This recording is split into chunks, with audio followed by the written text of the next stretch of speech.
Tobin, any final thoughts? Well, I'm the least succinct person on the planet, but understanding my own shortcomings, I'll attempt to correct them here and just connect a couple dots, things that have been said. So Andrew Breitbart, a personal hero, was the first one to kind of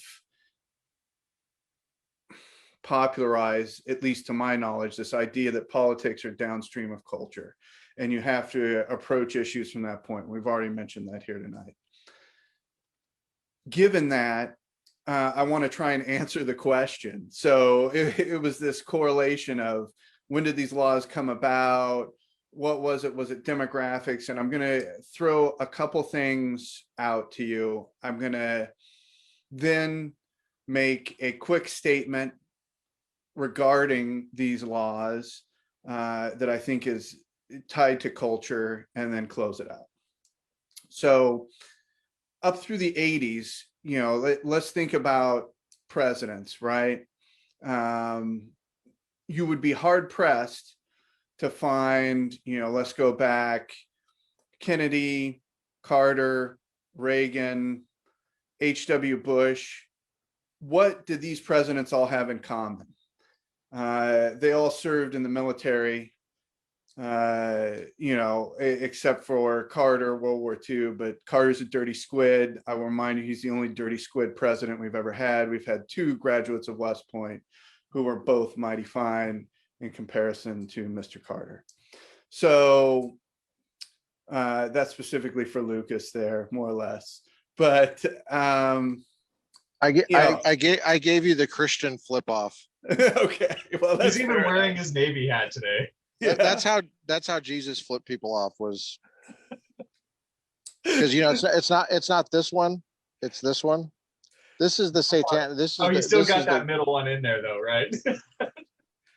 So, but just as a proxy, culture-wise, exposure to firearms. Obviously, it doesn't have to come from the military, but I'll use that as a proxy for that.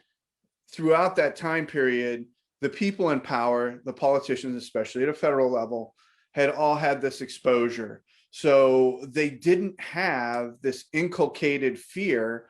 Growing up in an urban environment, the only people who had firearms when they were younger were gangsters and, criminals that they were afraid of.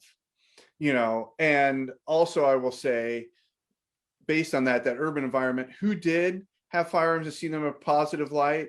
Well, folks outside of these high population density urban areas. And, not to unfairly characterize people, because this includes my own family, these are the rubes from the sticks, right? And they vote Republican, and, they're not nearly as smart as me. I'm an urban sophisticate, and I'm an intellectual. These are things we hear today. Well, let's look at how things start to change. Running up to 2000, which Trent mentioned, is the first massive shift, really, we kind of see.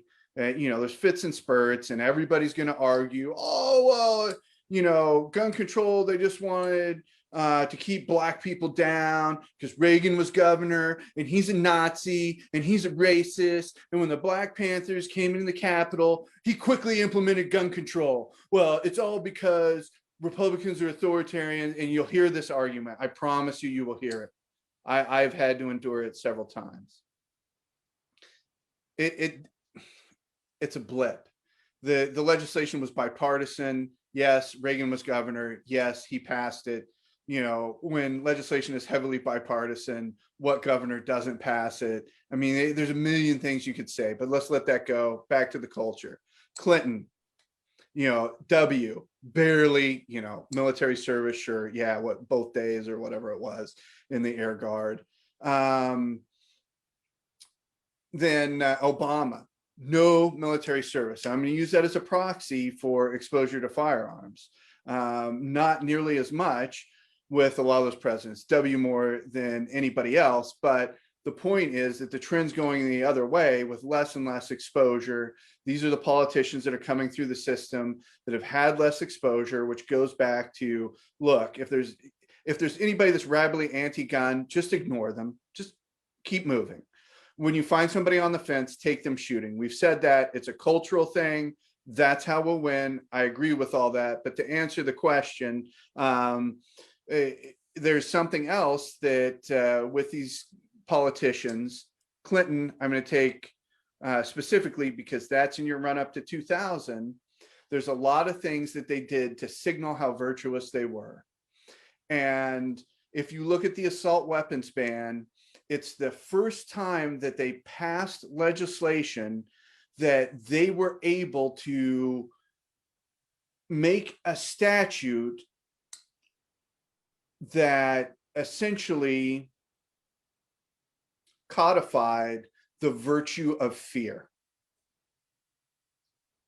Fear is a virtue with these people. And putting it into code, into a statute, is the ultimate in virtue signaling for them. That, look, we've saved so many people. These firearms are so evil. Just look at them.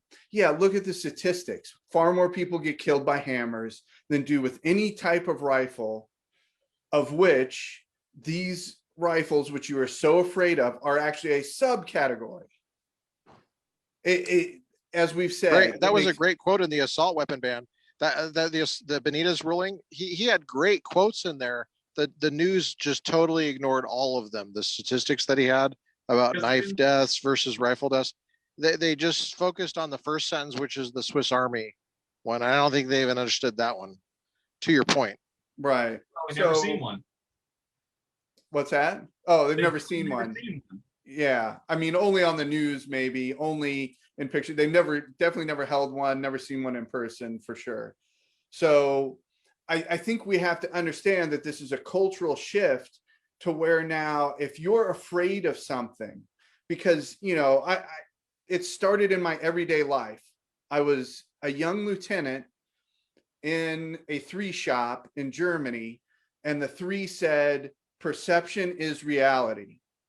And I wasn't very smart, and I love to argue back then as much as I do now. And the first thing out of my mouth without thinking was, sir, that's a bunch of bullshit. Reality is reality. Perception is something beside reality. Perception can be corrected. Reality is unchanging.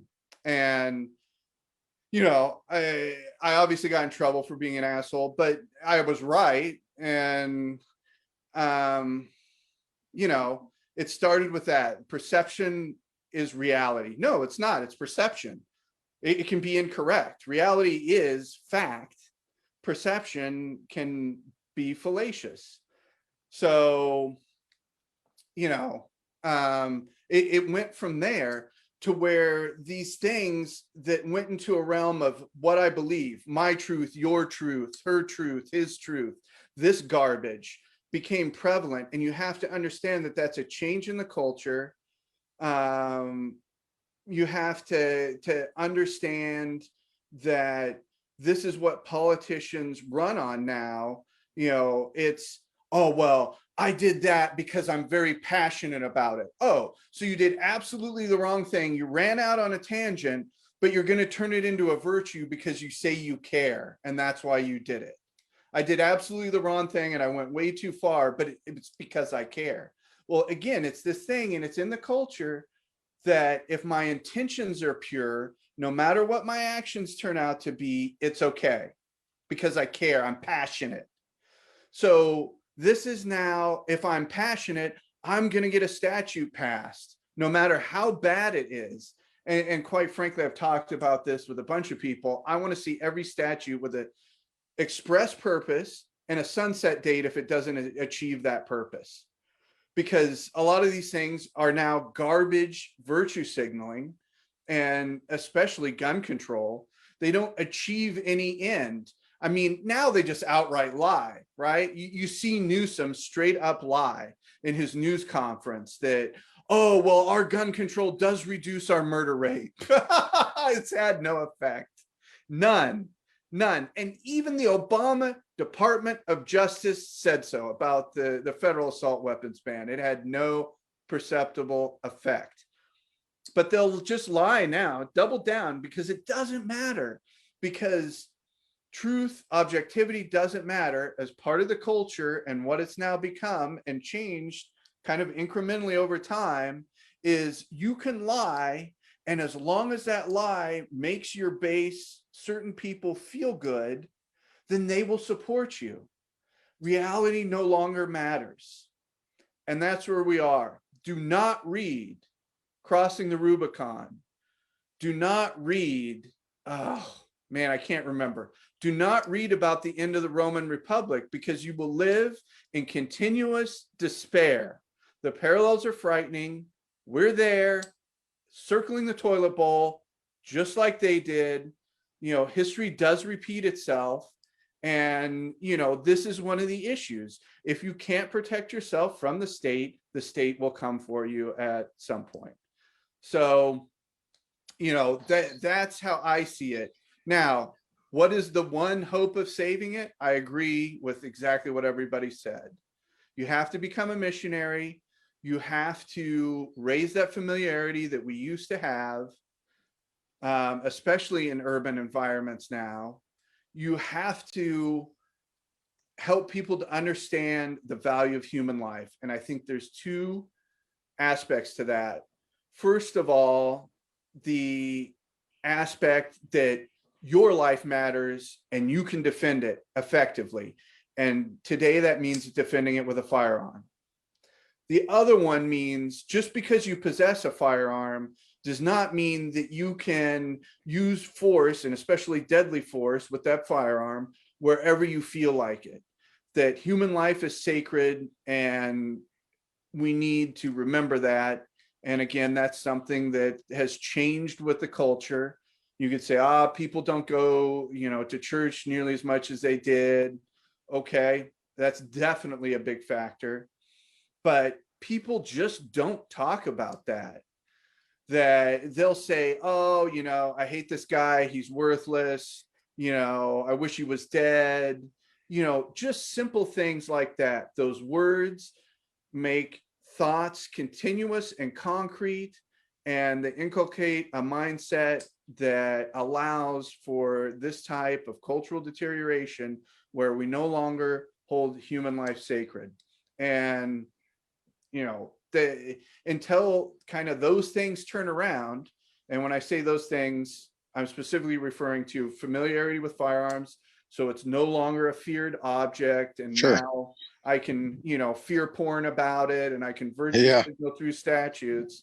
And we inculcate that human life is sacred, and we don't go around using deadly force on people because we're upset or whatever. That's just something that people will no longer consider. It just won't enter their mind to go do something like that, because it's so morally repugnant. Until we can get to that place, you know, society's in a place where we're going to seek easy solutions, easy way out. I want somebody to come do it for me. Government, come save me. It's not about me. It's not about my mindset. It's not about what I do with my family and friends and neighbors and the culture. Just pass the law to make it stop. And, you know, I'm afraid. Make me feel better. You know, it used to be make this bad thing stop, but now our statutes are make me feel better. Sure. You know, well, I'm somehow responsible for someone else's feelings. Well, guess what? It's a sledgehammer approach. Exactly.